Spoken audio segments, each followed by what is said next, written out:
Pamirsa sadaya masih kena sasarangan sarang sisma bakeko tina acara dongeng Sunda.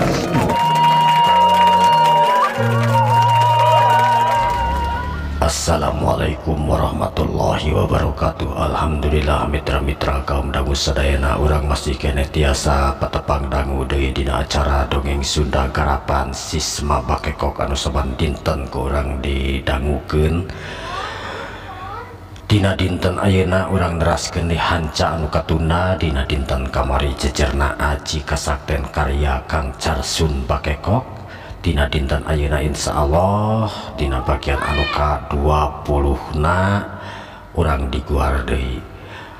Para mitra sadayana anu mikaresep tur mika cinta ieu acara dongeng tong hilap subscribe na supados channel ieu tetep aya tetep janten hiburan kanggo urang sadayana. Mitra-mitra atuh kukituna mudah-mudahan ieu acara dongeng teh singa jantenkeun panglipur kalebu panggebrahmana hiburan kanggo keluarga urang sadayana supados teu nyangkolong tingana waktos mangga atuh urang dilajengkeun wae ieu acara dongeng teh wilujeng ngadangukeun prung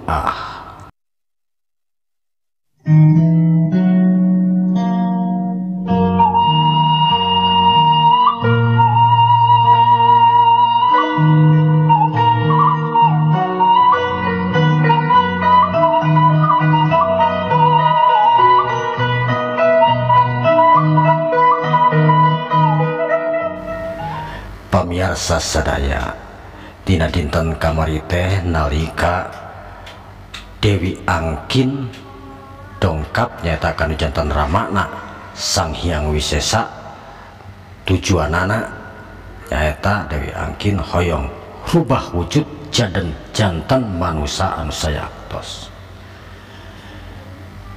Jadi kumaha atuh hidup teh ayeuna teh benerna? Ama abdi keukeuh, abdi hoyong hirup janten manusia anu layak ama. Moal hanya akal hidup Moal ama. Sabab manusia teh loba pisan gogodana, loba acara-acara anu memang urang teu ngarti. Hidup kudu bisa nyanghareupan eta kabeh lamun hayang lulus jadi manusia. Ari hirup jadi manusia teh kahiji hidup kudu bener-bener jadi manusia anu tangguh, sabab manusia loba diterpa ku isu anu teu pararuguh, gampang kapangaruhan ku bangsa-bangsa jin anu memang pengganggu jeung manusia. Tah eta sakabeh kudu bener-bener diperhatikeun ku hidup. Kumaha sanggup? Sanggup mama. Nya lamun geus puguh kitu mah geus apal kana resikona jadi manusia. Beuteh teuing ari ama mah. Ngan ama mah tetep mere saran ka hidup. Pikir-pikir heula sama meh asup kana curang. Abdi tos ngemutan ama. Tos ngemutan siang seuneu urang bengina. Ngemutan saha? Ngemutan janten manusia. Ari Sugan teh ngemutan Henry. Eta oge sami ama.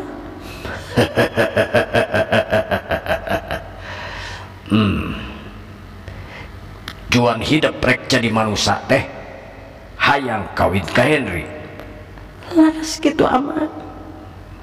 Teh teuing. Ayeuna samemeh jadi manusia hidup kudu bebeja heula ka Henry. Kumaha ngomongna atuh? Perkawis nyarios ka Kang Henry. tanggal abdi ama. Lamun kitu cuk balik heula ka istana Baliuh, tepungan Henry omongkeun naon anu jadi cita-cita hidup. Nuhun mama, atuh nuhun pisan. Nya Abdi atuh pamit heula mah. cuk didoakeun ku ama, mudah-mudahan Henry sing mere kesempatan kahidap, mere izin pikeun jadi manusia. Nuhun ama. Sanggeus kitu harita Dewi Angkin pamitan kana jadi paramana nyaetana Sang Hyang Wisesa nu antukna Dewi Angkin keluar tina eta kuha balesat harita mapur ngepung atau napi ngapung ka awang-awang ngajauh ka Jomantara nuju ka istana Baliuh di mana tempatna Raden Henry. Harita ari di istana Baliuh katingali Henry anu bangun gelisah lantaran Henry geus ningali make aci panerawangan gaib kahiji awewe anu nyambat-nyambat ka manehanana. Tayalian eta awewe anu nyambat-nyambat teh tetela geuningan neng bunga anu beurang jeung peuting neng bunga inget ka Henry teu bisa mopohokeun Henry sanajan kumaha oge. Henry anu apal kana rahasia neng bunga, rahasia bogohna, rahasia cintana neng bunga ka manehanana. Mantak gelisah kana hate Henry pok atuh hati harita Henry ngomong dina hatena, neng bunga teh geuningan bener-bener bogoheun ka aing. Sabenerna aing oge mika bogoh ka manehanana. Tadi nama aing teu mere harepan ka manehanana teh naon? Kahiji neng bunga teh lain level aing. Aing mah jalma miskin darurat kaboga. Tapi lamun ayeuna aing memang geus leuwih ti sagalana. Jika nama salah nah lamun aing ngawin neng bunga, tapi kewe heula nepi ka mana manehanana bogoheunana ka aing. Ceuk Henry harita bari tetep neuteuk kajauhna mak ngaliwatan aci panerawangan gaib ningali kaayaan neng bunga anu beuki lila beuki begang wae lantaran mikiran Henry beurang jeung peuting. Sare mikiran Henry, dahar mikiran Henry, naon wae anu dilakukan ku manehanana inget ka Henry. Sanggeus kitu harita karasa imah asa ngarieg angin asa ngagelepuk. Aya naon ieu? Saha nu datang? Oh, ari wangi kembang nama teteh geuningan itu Dewi Angkin. Harita Henry langsung ngusap kana peloba gelangna. Jelegedeg hareupeunana harita ngajangelek ngaciring hiji Dewi anu kacida geulis rancunitna bari imut ka manehanana. Di mana Dewi? Geuningan Dewi teh katinggalina mana be datang ka ieu tempat. Kakang, Dewi teh ya picarioseun buh ka kakang. Naon anu dicarioseun ka akang teh geulis? Namanya teh Dewi teh wih dipun rama. Oh, kumaha? Sehat? Sang Hyang Arya Wisesa teh? Alhamdulillah Kang. Namun kumaha? Harita Dewi Angkin nyurujutkeun Cipanona ngeclak harita ibarat bulir-bulir inten berlian anu lagrag tina panon Dewi Angkin.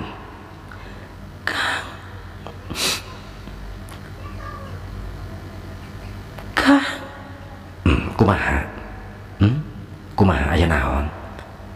Eta bangun manis sedih gitu geni. suhun Kang Puguh. Cek Dewi Angkin harita beri panonan neuteup gede ka Hendri anu sarua neuteup ka manehanana. Atuh geus teu bisa dibendung deui. Dua pasang panon bantrok harita padu teuteup duanana harita ngageter. Dewi Angkin geus puguh ngageter anu leuh hebat sanajan makhluk jin, tetapi karena masalah hal cinta memang teu eleh jeung manusia pamirsa. Sarua boga rasa, boga hate karena masalah cinta mah. Dewi Angkin, kunaon bet katingalina sedih gitu? Cek Hendri harita bari ngadeukeuten ka Dewi Angkin. Ari Dewi Angkin tetep neuteup ka Hendri, panonna katingali rada sayu. Sok carioskeun ka akang, naon anu janten Dewi teh sapertos anu bingung kawas kitu teh. Aya naon, aya rahasia naon? Kang, Puguh aya rahasia anu memang kedah di akang terang. Rahasia naon? Dewi teh nembe tos nyuhunkeun widi ti ama. Nyuhunkeun bidi kumaha? Dewi teh hoyong hirup jadi manusia, Kang. Gebeg. Hendri ngagebeg ngerasa heran karena kahayang Dewi Angkin. Maksudna Dewi teh kumaha? Nah, hoyong jantan manusia. Kang, Dewi teh selesna mika cinta mika bogoh ka akang. Cek Dewi Angkin ngomong blak-blakan ka Hendri sanggeus kitu luk harita manehna tungkul ciga buuk menang mabuk sanggeus ngomong blak-blakan rasa cinta ka Hendri. Ari Hendri harita imut ka gelenyu. Dewi gelis. Nah laras kitu eta nu dicarioskeun teh. Dewi Angkin harita cengkat lalaunan sirahna neutup antep ka Hendri, bangun hayang tembus kana jajantung Hendri. Nya kitu di Hendri harita neutup ka Dewi Angkin. Atuh geus teu bisa dihindarkeun deui wae. Dua kekuatan panon anu ngandung rasa kacinta teh duanana bantrok di kekuatanana. Bulir-bulir cintana harita di antara dua makhluk anu beda alam, nu hiji bangsa manusia, nu hiji bangsa jin. Harita ngahiji ngajadi hiji tina hate masing-masingna. Dewi Angkin pamikanggo mika cinta ka akang, hidup teu kedah janten manusia. Maksud akang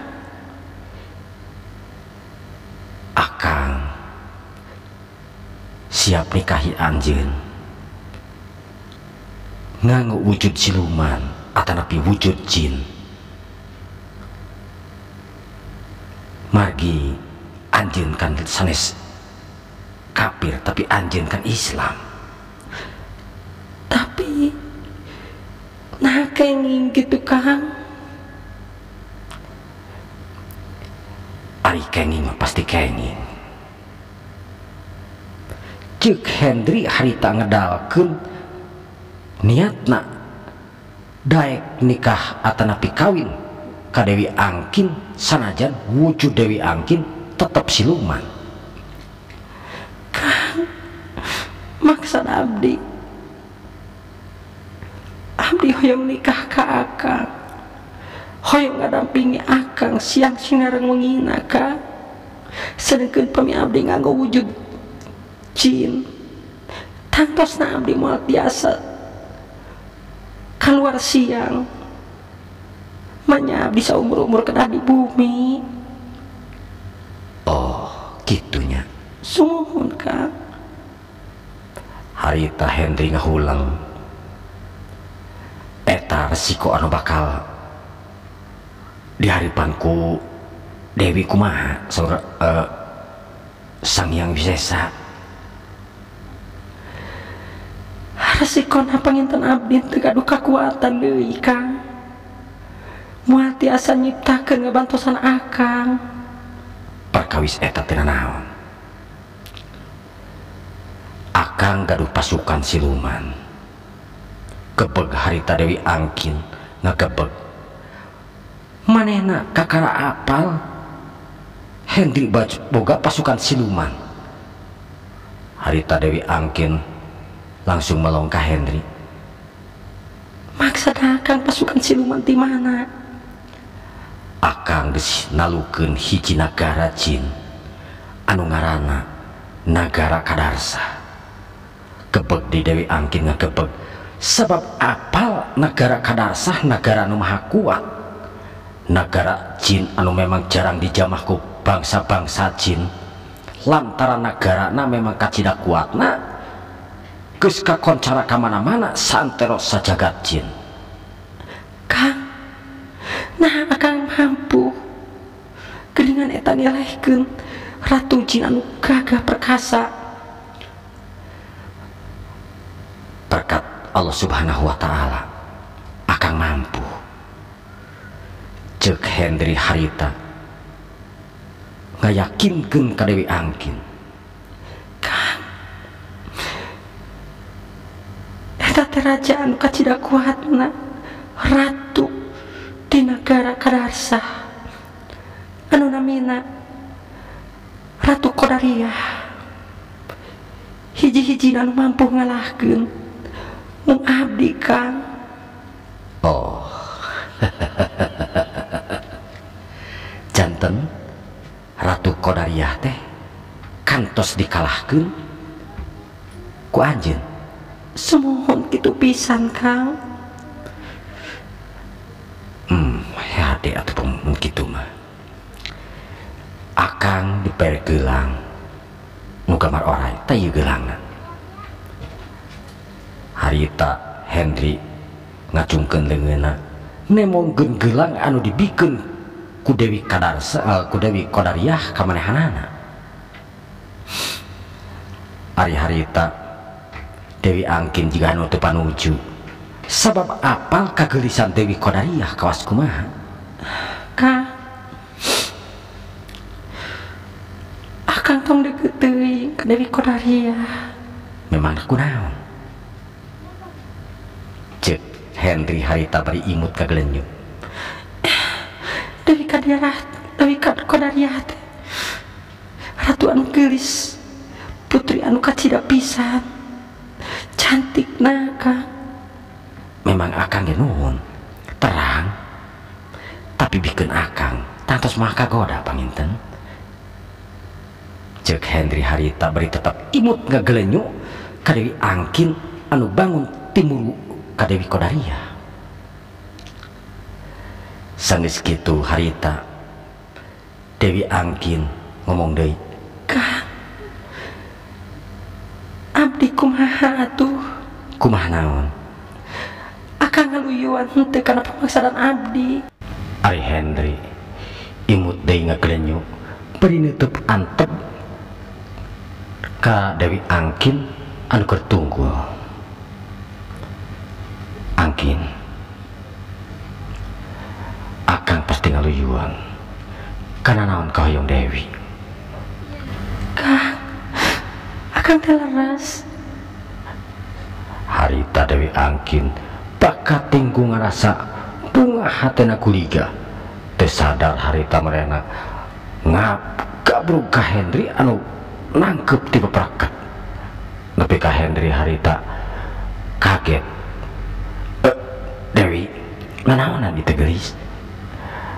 harita Dewi Angkin sadar yen anu ditangkepna teh lain saha-saha.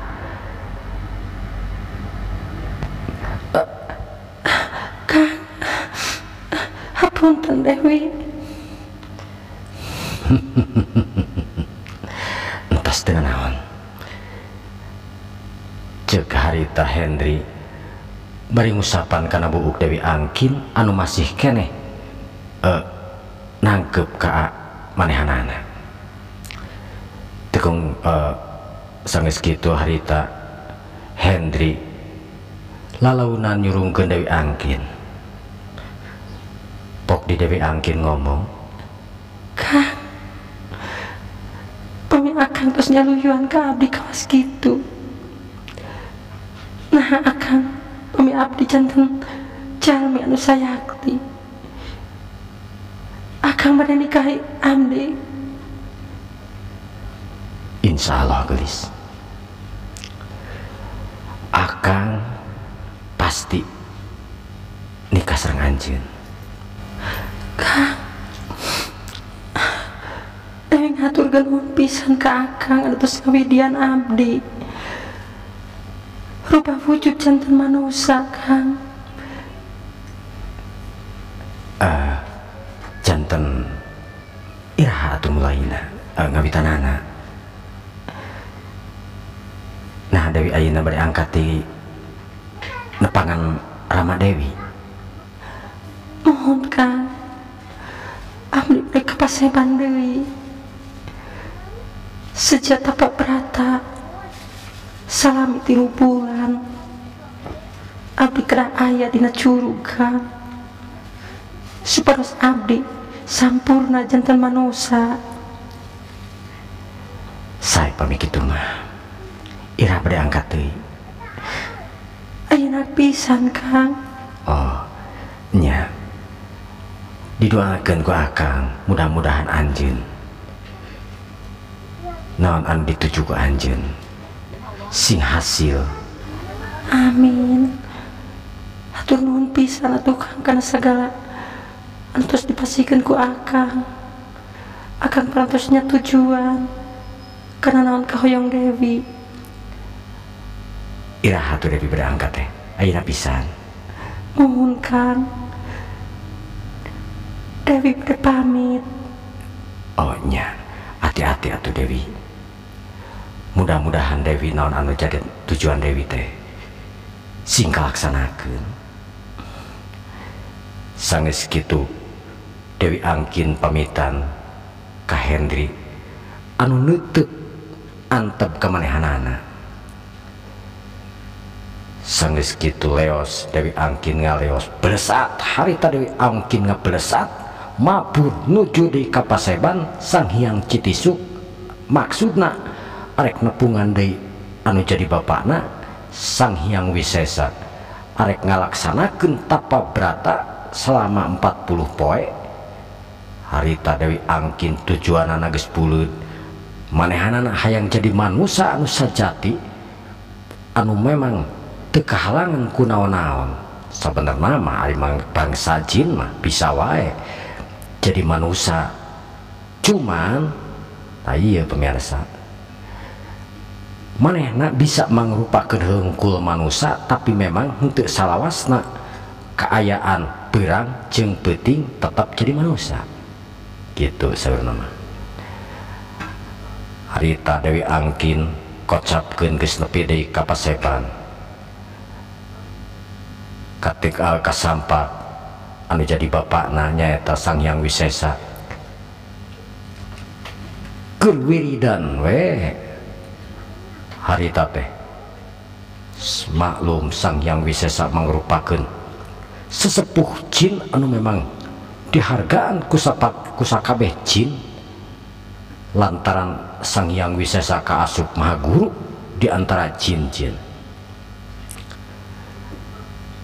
Harita Dewi Angkin senggeus nepi ka paseban Sang Hyang Wisesa atanapi Sang Hyang Citisu bus asup ka guha. Assalamualaikum Mama. Harita Sang Hyang Wisesa barang ngadenge anakna datang Waalaikumsalam Dewi. Kumaha Hendri teh? Alhamdulillah ama Kang Hendri tanya tujuan karena naon anu cantik pamaksa dan Dewi. Syukur lamun Hendri nya tujuan syukur ama kacida pisan bunga ngan ama rek nanya sakali deui ka hidap gelis. Nah hidap sanggup ngalaksanakeun ieu syarat anu bakal dipake ku hidap. Sanggup ama insyaallah. Yakin ama. Beug lamun kitu mah hidap tina peuting ayeuna ku ama urang ditempatkeun di Gunung Sahara. Maksud ama Lantaran memang Gunung Sahara temang rupakeun gunung patapaan para jin. Dewi arek tapa didinya. Dewi kudu tapa berata salila 40 poe di Gunung Sahara. Kumaha sanggup? Sanggup ama. Sok ayeuna mah geura siap-siap lantaran engke peuting ama rek nganterkeun hidap ka Gunung Sahara, arek netepkeun hidap di Gunung Sahara supaya naon tujuan hidap bisa laksana jadi manusia anu sajati. Tapi omat lamun hidap geus jadi manusia, hidap kudu hirup sarua jeung manusia ulah disarwakeun jeung adat jin. Lantaran adat manusia jeung adat jin, budaya manusia beda jauh jeung bangsa jin. Bangsa jin kasup disiplin, tapi bangsa manusia sadisiplin bangsa manusia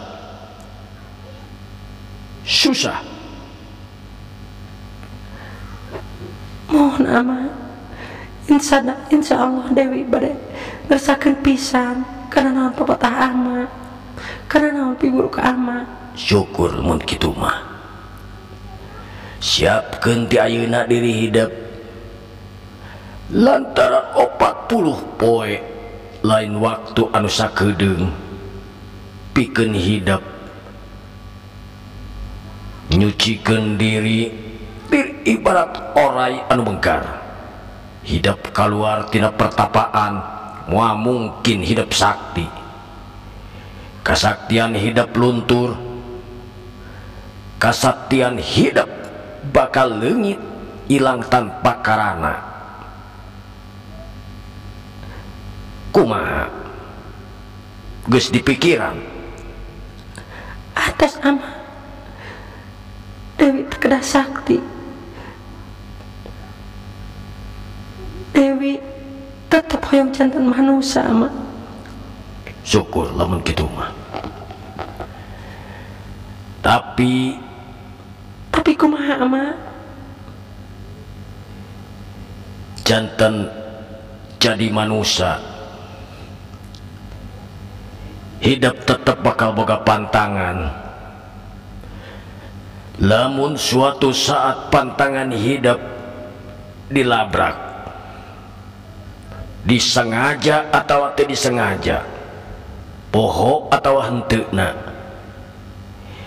hidap bakal balik ke asal. Wujud hidap bakal robah deui jadi jin sayaktina ti jin. Naon pantangan anak ama? Kahiji di mana bana hidup ngaliwat kana hanapeun tangkal kelor, hidup teu meunang tangah. Kedua, ulah wani-wani hidup nyapa kana tangkal kelor. Nu katiluna atuh hidup ulah wani-wani ngadahar sayur kelor. Lamun eta kabeh dirumpak, percuma hidup tapa berata. Nu antukna hidup bakal balik deui jadi jin anu sayaktina jin. Tapi bakal tiasa dijantan manusia. Bangsa jin ngeganti jirim jadi manusia anu sayakti. Saumur hirup kur bisa sakali-kalina. Lamun rumpakan eta lulus, hidup bakal saumur hirup bakal jadi manusia anu sayakti.